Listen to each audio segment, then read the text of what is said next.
everyone, and welcome to Chasing Growth. The purpose is to encourage Christian leaders to get better. Today I want to talk about how to gain influence. All of us experience in life this desire to have power. There may be somebody out there that says, "Oh, I don't want power," but I'm telling you, in different areas of our life, we want to have control, we want to have power. And the problem, the influence doesn't work the same way. You may have the power, the position, for example, to do something, but you may not have the influence. So the question is how to gain influence. We all want it. I mean, I coach my children soccer team, and they want to be the captain. They want to be the leader. They want to be the first in line for this, for that. They want to be the one in charge. It's a natural thing in us. So we tend to believe the influence comes with the position, with the power that we have to make changes. But the reality is that we can have a lot of influence even when we don't have the power. What is the problem? We are not willing to go through the steps to gain influence. And you can gain influence if you follow the steps I'm going to give you. Now, I was looking into the internet about this, and a lot of the, research and stuff and articles about influence talk about how to talk about how to, move and how you smile and to say the right words and etc. And yeah, there's some influence that you can have like that, like somebody who have influence on Instagram because they do some stupid stuff and they call it influencers. But the question is that really influence or just entertainment? So that's a whole thing that is completely different. So I'm talking about real influence to move people in a direction for their good, for the good of others, for the good of the company, the good of the church. So we all want that influence. So what is the problem? A lot of time, especially in Christian environment, when we hear the word leader, we tend to believe it's something cool, the skinny jeans, the cool haircut, especially in a worship group. No, I'm just joking. But we tend to believe that's the leader, and they play the role and they want to have the influence and they know the lingo, they know the language, they know what to say, especially in Christianity. And we want to move quickly. We want to be right away, have the ear of the pastor, the ear of the boss, and start making changes. And I have ideas. And listen, there's nothing wrong with have always a mentality of a new employee having ideas. But sometimes, a lot of times, leaders jump gun on this. They go ahead of themselves and they try to make changes when there's a lot of things that need to happen first before they can have that influence to make the changes. So I want to talk about that because, again, I was looking everywhere about it. I was reading about it, and everything talk about a lot of things, but except about this. So do you want to have influence? How to gain influence? Well, the first thing you have to do to gain influence in a work environment, in a Christian environment, church, ministry, is to be able to answer this question. Are you doing a great job? See, a lot of times, and I have seen this, and when I think about it, this happens pretty often. You're a new person, or you hire a new person, and they have, they went to college, they have a lot of ideas, especially if you're young, and they come, or they have experience in other places, they come in, and they want to do changes, they want to do this, because they believe in this, they believe that, and they want to do all that, but they haven't proved anything yet. So the first thing you have to do, if you want to have influence, you have to be responsible for whatever has been given to you. Maybe it was something small. Maybe it's a very small role in the church. Maybe it's a small role in the ministry or in your company. But in that little role that you have been given, you have to do the best you know how, the best possible job. That's the first step, because why I will give you why I'm going to listen to you? Why am I going to even pay attention to your ideas? They may be good ideas, but that doesn't really bother me too much or move in any way, because come from the wrong place, because you're not doing your job well yet. So if you're that type of leader, I used to have great ideas. I used to, think, I know, man, we should do this, we should do that. And until I realized, before I can do all that, I have to take care of what I have. The Bible says that, we will be entrusted with little, and if we're faithful, we'll be given more. And that's so true. So whatever that task is right now, for you to gain influence, the first step is, if you're in a ministry, church, or in any company, do the job that you're doing now well. Don't try to jump gun. Don't start giving ideas. Don't trying to talk with the boss, the CEO, and say, hey, we should do this. That door will be open with your influence if you start doing your job well. Just the job, the goals, whatever you need to do is you're doing great, and everybody see it and everybody acknowledge. That will open the doors of influence. Now, you also need, when you're doing that, you need to cultivate this idea about you. You can call it your brand, you can call it uh, your personality, whatever, that you are reliable and consistent. Because a lot of times, I have seen this a lot too through my years in ministry, is that sometimes people have great seasons and then they do really bad. So you have to become very consistent, very reliable. So in other words, listen, I give you this little thing, and you did it so good. Now I'm gonna give you two more. Now I'm gonna give you a little bit more because you're reliable and you constantly deliver the same way. I don't get different things from you. And so many leaders, especially young leaders today, they're not consistent because they're so moved by emotions. All what they do is react. They don't know how to respond to situations.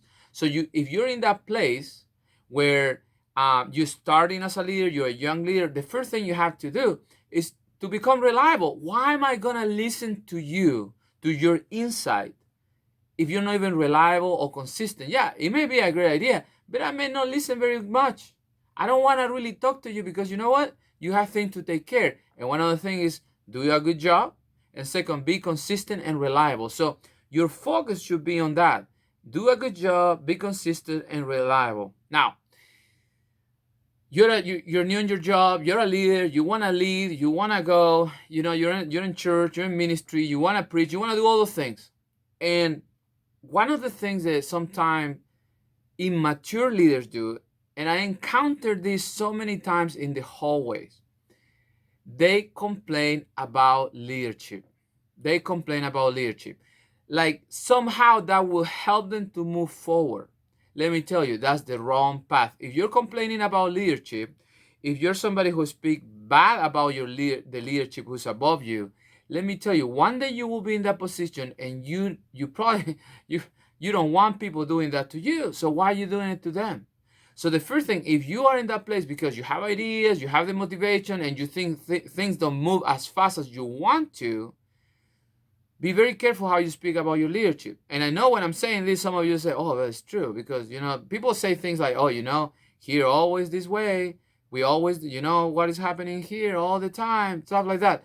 Indirectly, you're talking about leadership. So talk well about your leadership. Honor your leaders. Honor their leadership. As long as they're not doing anything sinful or doing anything immoral or illegal, there's no reason for you to don't honor the leaders that are above you. You have to learn to do that. You want people who follow you will do the same thing. So you want to do that. Honor, speak well of them. Even if you disagree with some of the things that you're doing, now you focus on doing a good job, be reliable and consistent, and actually you speak very well of them. Now, another thing that you have to do is add value. How you can add value to your ministry, to your company? Well, sometimes means doing a little bit more. Sometimes means offering more. So, for example, you're a ministry, you're in a church, I don't know, and you capacitate. You don't have to wait for somebody to invest in you to get better. You start watching these videos, you read books. You're not the person who will say, well, my leader, my boss, my pastor, whatever, never buy me a book. No, you're the one who go and buy the book and read it. You're the one who listen to the audiobooks. You're the one who start getting better, so you start adding value, not only to yourself, but to the company, to the ministry, to the church. And you become better, so the company is better. So you have to add value. If you're waiting for your leader to do it, you're not in the right path to become very influential person in the place where you work. Also, represent the company well. Now, this is very important because today with Facebook and Instagram and all the social media, people tend to, here in the States, it's very funny because people will say, my freedom of speech. Yes, I'm completely agree. Freedom of speech is the best thing ever. I believe in it. I think it's important. However, you're still responsible for what you say. So you cannot speak, freedom of speech, but it means nothing. Then everybody will okay everything that you said. And when we talk about representing the company, you have to think about that. You have to think, how do you represent the company, the ministry, the church where you serve? And now we're talking about Christian leadership. I'm not talking about any leadership or any company where people go and do their job 9 to 5 and they go home and they forget about it. No, we're talking about a calling. We're in ministry, we're in church, we're in serving God because we feel called. So our leadership should be a little different. The demonstration, how we present ourselves, is a representation of the place where we serve. So how is that for you today? Are you representing that ministry well?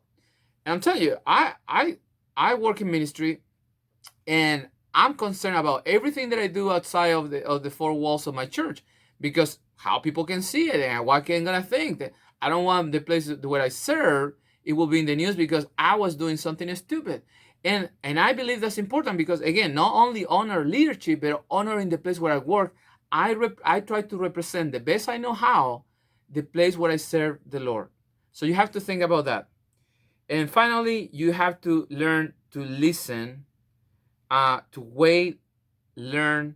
And this is the thing, when I say listen, it's funny, especially with generations, different generations. You may have an older generation above you, which that gap is closing. There's not that many people older for leadership, so more younger people stepping into leadership, bigger position because of that. So the gap won't be so big, between some leaders. But if somebody's older than you, they have been living around longer than you, probably they know and have more experience than you. So suck it up, be quiet, and listen. Don't think that your way are the way. The story that you're telling about yourself when you're 20, when you're 25, 30 years old, is a story that doesn't have much content yet. So listen to older people, leaders who have been there for a longer time. Just listen and learn. Pay attention. Pay attention. It's very important. Be humble. As much as you know how to do this, as much as you know technology, you may know all the trends, you know all the things, listen and learn. It's the best thing that you can do. So let me recap very quickly. The first thing you have to do, just do a great job. You have to do a great job. Second, you have to be reliable and consistent. Third, you have to speak well of your leadership. Honor them. Then add value. Get better. Read a book. Listen podcasts. Go to conference. Sometimes, when things are important, it will cost you time, energy, and money. And if it's not costing you anything, it's not important. So if you add in value, may cost you, and you cannot wait for the company, the church, the ministry to give it to you. You go and get it. You get better. Then you represent the company, the ministry, the church the best you know how. You never talk bad about it.